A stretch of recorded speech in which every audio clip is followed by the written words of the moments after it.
Un grand merci à vous de m'accueillir. C'est un honneur pour moi de participer à ce congrès de génétique et ça me donne l'occasion de vous présenter les profonds changements qu'on a connus dans le domaine de la mucoviscidose, grâce en particulier à des traitements dits modulateurs. Voilà pour mes conflits d'intérêts. Donc la mucoviscidose, j'ai un peu honte de revenir sur ces... Vous connaissez ça par cœur et bien mieux que moi.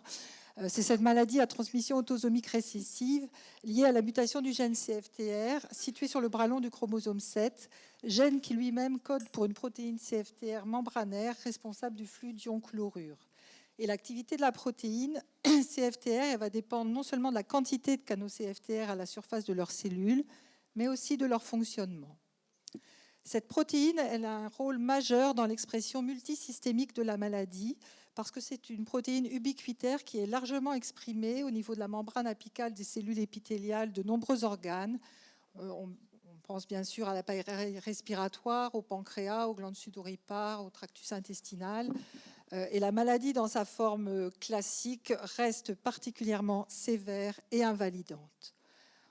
On a connu au fil du temps de nombreux progrès dans sa prise en charge, mais on peut dire que jusqu'en 2011, ces progrès étaient liés essentiellement au traitement symptomatique, à l'amélioration importante du programme de transplantation, mais aussi, il faut le souligner, à l'organisation des soins au travers des différents plans nationaux maladies rares, avec en particulier le dépistage néonatal, la répartition sur l'ensemble de territoire des centres de référence et de compétences et qui ont la chance dans la muco d'être financés, une filière muco-CFTR active et toujours une très forte implication depuis le début de l'association de parents et de patients, en particulier Vaincre la mucoviscidose. Mais jusqu'en 2011, la proposition thérapeutique est indépendante du statut génétique du patient. On voit cette maladie pédiatrique devenir une maladie de l'adulte. Alors ils vont mieux, ils vivent plus longtemps, mais avec une très forte contrainte de soins. Et le pronostic de la maladie reste dominé par l'atteinte respiratoire, la transplantation pulmonaire étant au final la seule alternative au décès. Et vous voyez en 10 ans sur ces deux graphes l'importance des changements, aussi bien en ce qui concerne le nombre de patients, mais plus encore la proportion d'adultes et d'adultes de plus de 40 ans, l'âge médian qui est encore trop faible mais qui progresse, des grossesses qui augmentent, alors que ces dernières années, le nombre de transplantations a beaucoup diminué. Et ça, c'est l'impact des modulateurs. Je vais revenir brièvement sur les mutations, que là encore, vous connaissez bien mieux que moi. Donc, vous savez qu'il y a plus de 2000 mutations connues du gène CFTR.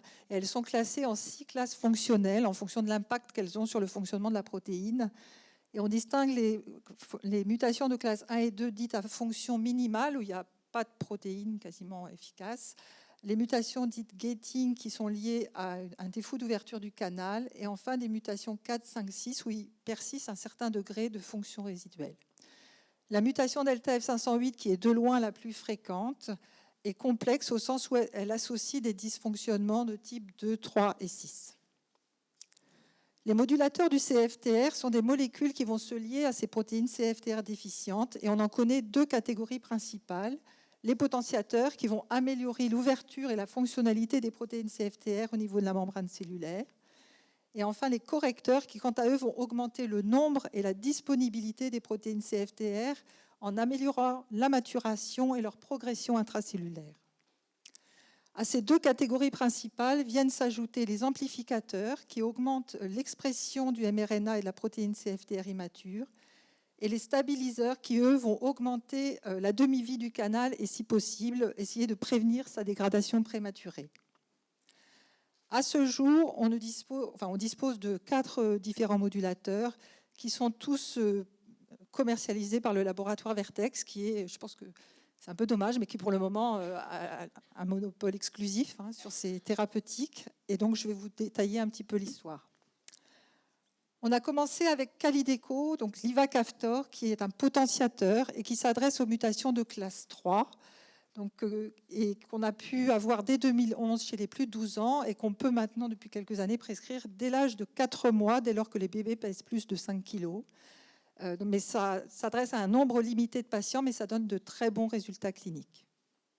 Est ensuite venu l'Orkambi, qui est l'association, donc c'est une bithérapie, donc toujours du même potentiateur qu'on appelle l'ivacaftor, associé à un correcteur, le lumacaftor. L'intérêt, c'est qu'il s'adressait aux patients delta F 508 homozygotes. Donc là, on touchait une population beaucoup plus large. On l'a eu à partir de juin 2016 et puis depuis 2019, on peut le prescrire dès l'âge de 2 ans.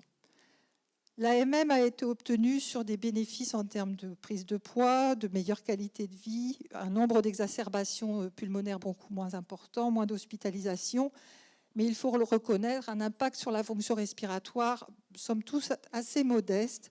Et après, dans la vraie vie, on a été quand même assez souvent confronté à des effets secondaires de type de troubles de l'humeur, des bronchospasmes, qui ont même parfois conduit à devoir interrompre ce traitement. Est ensuite arrivée une autre bithérapie, donc qui associe toujours le même potentiateur à un autre correcteur, le tezacaftor. Alors, il s'adresse aussi aux mutations delta F 508 homozygotes, mais également aux patients qui ont une mutation delta F associée à une mutation avec fonction résiduelle. Plus efficace, mieux toléré que l'Orkambi. En France, il n'a pas vraiment trouvé son public, je dirais, parce qu'il est arrivé quasiment au même moment que la trithérapie, qui est en fait plus efficace. Donc cette trithérapie, et c'est de cette trithérapie que je vais beaucoup vous parler aujourd'hui, c'est l'association toujours du même potentiateur, mais avec 2 correcteurs de la protéine du CFTR qui agissent à des niveaux différents. Et c'est venu combler un vide thérapeutique parce que jusqu'à présent, on n'avait pas de thérapeutique pour les patients qui avaient une mutation delta F 508 associée à une fonction minimale. Et vous savez, c'est des patients qui en plus souvent ont une expression de la maladie assez sévère. Nos amis américains l'ont eu dès octobre 2019. Nous, il a fallu être un peu plus patient parce que nous n'en avons disposé qu'en décembre 2019. Et c'était dans le cadre d'une autorisation temporaire d'utilisation à titre compassionnel. Donc, on ne pouvait le prescrire que chez des patients qui étaient aux portes de la transplantation. Et enfin, bon, ça a été une période un peu pénible parce qu'on savait que ça marchait et on ne pouvait pas le prescrire largement. Mais bon, la commercialisation a quand même commencé en juillet 2021. Et le tournant, ça a vraiment été janvier 2022 parce que là, pour les patients de plus de 12 ans, dès lors qu'ils avaient une mutation delta F 508, on pouvait le prescrire. Et depuis, ces autorisations n'ont cessé de s'étendre aux enfants de plus de 6 ans en juillet 2022. Et il y a 4 jours, on a su qu'on allait pouvoir le prescrire aux enfants porteurs d'une mutation delta F 508 dès 2 ans. Et on estime à peu près à 500 patients supplémentaires qui vont être candidats à cette trithérapie. On a la chance en France quand même, et ça, il faut reconnaître qu'il y a eu un dialogue intense mais très constructif avec les autorités de santé pour obtenir un nouveau cadre de prescription compassionnelle depuis mai 2022 chez des patients qui n'ont pas de mutation delta F 508 mais qui étaient dans une situation clinique telle, vraiment précaire, et on a obtenu de pouvoir au moins essayer le traitement. Et ces résultats ont pu être publiés il y a quelques temps, et en fait, il y a plus de 50% des patients qui sont répondeurs. On essaie de comprendre pourquoi, mais pour certains, c'était évident parce qu'ils étaient porteurs d'une mutation qui, en fait, était, par exemple, aux États-Unis, qui était autorisée. Mais d'autres n'étaient pas censés répondre, et il y a une franche réponse. Et fort donc de ces résultats, on a pu, dans un deuxième temps, en juin dernier, obtenir l'extension de ce cadre de prescription compassionnelle dès 6 ans, et plus intéressant, sans critères de gravité clinique pour des patients qui n'ont pas de mutation delta F 508, à l'exception toutefois des mutations qui ne produisent aucune protéine. Donc, j'ai essayé de vous faire un petit tableau récapitulatif et vous voyez que finalement, les patients qui ne sont pas éligibles, depuis quelques jours, il y en a quand même assez peu. C'est toujours trop, mais ça a quand même beaucoup progressé au cours des dernières années. Alors, je vais juste vous rappeler les essais qui ont vraiment été importants et qui ont permis d'obtenir la mise sur le marché de cette trithérapie. Donc, ce premier essai a été mené chez des patients qui avaient une mutation delta F 508 et qui étaient donc en situation stable, plus de 12 ans, et ont testé donc cette trithérapie versus placebo. Le critère de jugement principal, c'était la variation du VEMS, donc volume expiratoire maximal seconde, en gros la fonction respiratoire. Les critères de jugement secondaire, c'était l'impact sur le taux de chlorure oral, des critères de qualité de vie dans le domaine respiratoire, et puis l'essai durait 2 ans, et on s'intéressait à l'issue de l'étude sur le nombre d'exacerbations pulmonaires et aussi l'impact sur l'état nutritionnel. Et là, vous voyez que dès 4 semaines, donc c'est 1 mois de traitement, on avait un gain de 13,8% de fonction respiratoire, et ce gain se maintient à 24 semaines et même augmente. Et tous les critères de jugement secondaire étaient favorables à la trithérapie et significatifs. En particulier, ceux qui concernaient les exacerbations pulmonaires. Et ces exacerbations pulmonaires, c'est vraiment ce qui ruine le quotidien de nos patients. Et vous voyez une baisse drastique, et en particulier des exacerbations sévères qui conduisaient à des hospitalisations et ou des traitements antibiotiques par voie veineuse. L'autre essai a comparé toujours cette trithérapie chez des patients, cette fois-ci c'était des homozygotes delta F508, et on comparait la trithérapie au traitement qui faisait alors référence, c'était la bithérapie, Tezacaftor, Ivacaftor. Les critères de jugement primaire et secondaire étaient les mêmes. Et là encore, vous voyez, dès 4 semaines, une différence sur la fonction respiratoire de 10% entre les deux groupes, un impact positif sur le taux de chlore sudoral, la qualité de vie, et déjà, dès 4 semaines, une prise de poids significative.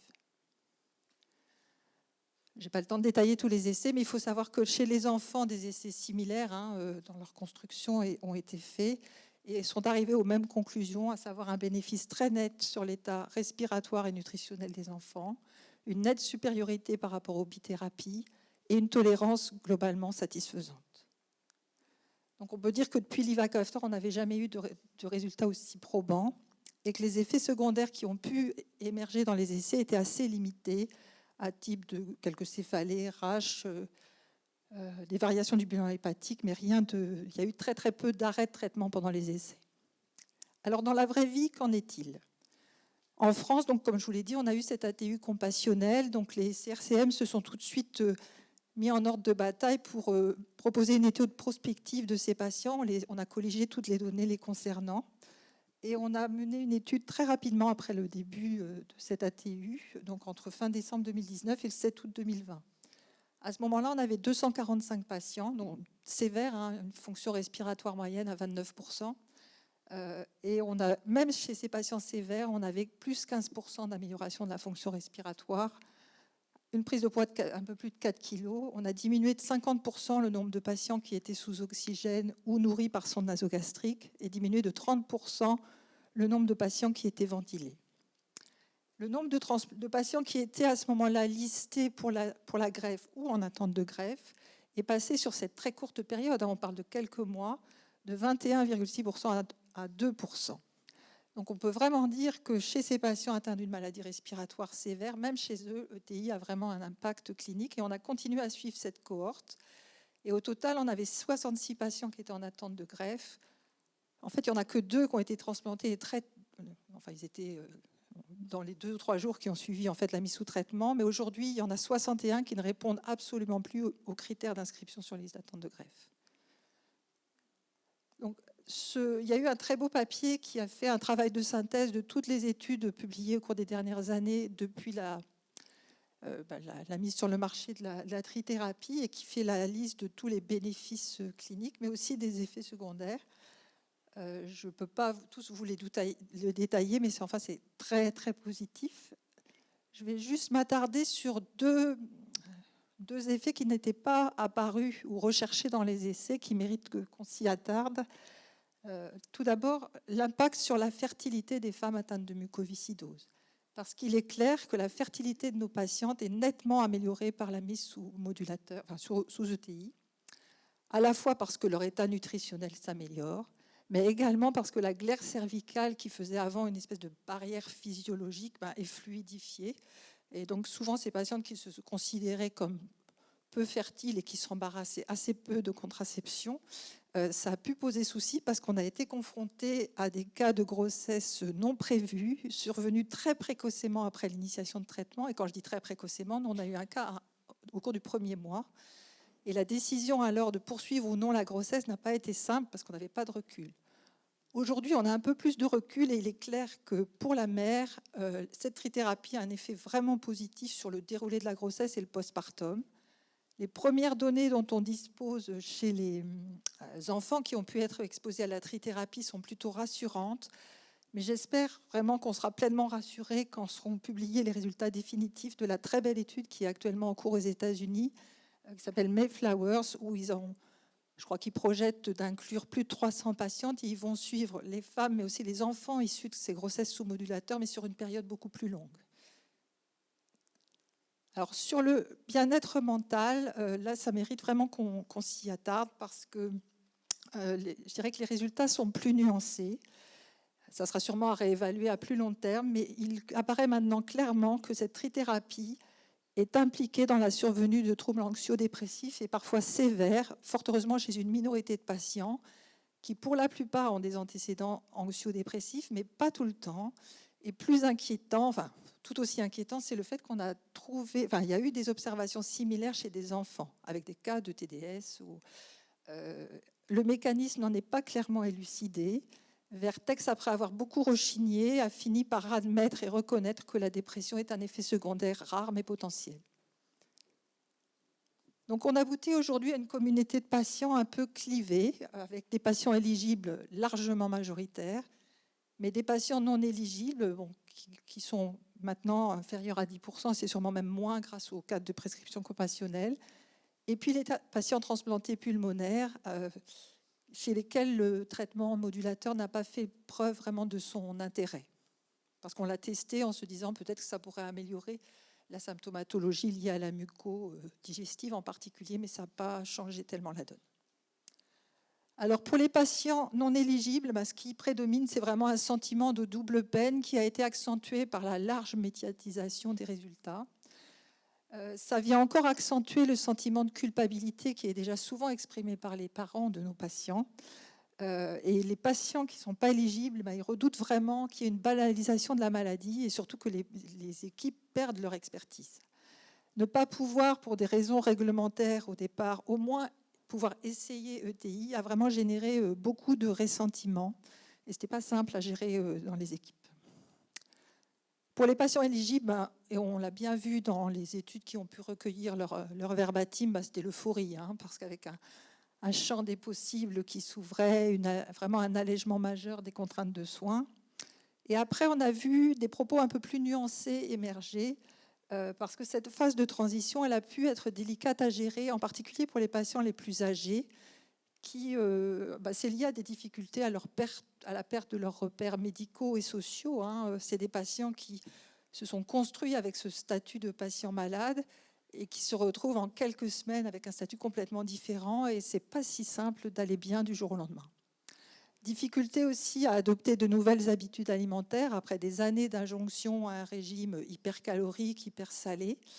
Et ce changement d'image corporelle rapide, avec une prise de poids rapide et pas toujours harmonieuse, n'est pas forcément bien vécu, et ça mérite une attention particulière, notamment chez les adolescents ou les jeunes femmes, parce que ça pourrait être un frein à l'observance. On a des patientes qui ont diminué leur dose, parce qu'il fallait reperdre du poids. Enfin, l'espacement des visites au CRCM, le moindre recours aux soignants libéraux, qui avant étaient vraiment presque, pour beaucoup, leur kiné, c'était leur ami, ça a laissé chez certains une sensation de vide ou d'abandon, alors que d'autres s'en réjouissent. C'est pas... Et puis pour les patients les plus jeunes, on pense aux enfants et aux adolescents qui sont souvent polysymptomatiques, l'intérêt préventif de l'ETI n'est pas forcément évident. Il faut, en tant que soignant, pouvoir se poser la question de est-ce qu'il prend bien son traitement quand on constate une dégradation clinique, et on est surpris de voir que parfois, il lève un peu le pied, même sur une thérapeutique aussi efficace. Donc ça a eu des conséquences sur les soins et les soignants, parce que l'euphorie, elle a été partagée par les équipes. On a vécu, je souhaite à tout le monde de vivre ça, quand on prend en charge une maladie aussi sévère, d'avoir un traitement aussi magique. Mais on doit reconnaître aussi que ça a complètement modifié nos modalités de suivi des patients, avec une médecine qui est maintenant personnalisée, essentiellement préventive, qui ne se fait plus quasiment qu'en ambulatoire. On n'a quasiment plus d'hospitalisation complète, on n'a quasiment plus d'urgence. Les hémoptysies, je ne sais plus ce que c'est. Donc on est en train, au niveau de la filière, de vraiment repenser le CRCM de demain, à savoir comment est-ce qu'on va garder nos compétences pour les patients non éligibles, comment prendre en charge les nouvelles comorbidités liées à l'âge, que sont le cancer, les risques cardiovasculaires, mais aussi l'obésité. Si on m'avait dit ça il y a 15 ans, mais on a beaucoup de patients en surpoids. Retravailler donc tous nos outils d'éducation thérapeutique, et plus que jamais, la collaboration avec les laboratoires de génétique est importante. Donc l'avenir, ça reste la voie de modulateurs, sous réserve que leur innocuité, leur efficacité perdurent, avec l'extension des indications de cette trithérapie. On va avoir des nouveaux modulateurs qu'on a eu la chance d'avoir. On a participé à l'essai thérapeutique et c'est encore plus efficace et encore plus simple, c'est 1 comprimé par jour. Et puis on attend des nouvelles combinaisons, notamment avec les amplificateurs et les stabiliseurs. Bien sûr, il est très important que les autres voies de recherche soient soutenues pour les patients non éligibles ou intolérants. Et on se réjouit du regain d'intérêt pour la thérapie génique parce qu'il y a des essais qui ont été testés chez l'homme à nouveau. Et il y a actuellement à l'échelle de l'Europe un essai qui est proposé. On attend avec beaucoup d'impatience aussi la suite des travaux de l'équipe de Fabrice Lejeune à Lille sur les mutations de non-sens associées au codon stop UGA. Et pour les patients transplantés pulmonaires, on espère vraiment que la recherche va progresser dans la meilleure compréhension et, si possible, le traitement du rejet chronique et des comorbidités. Et je vous remercie beaucoup.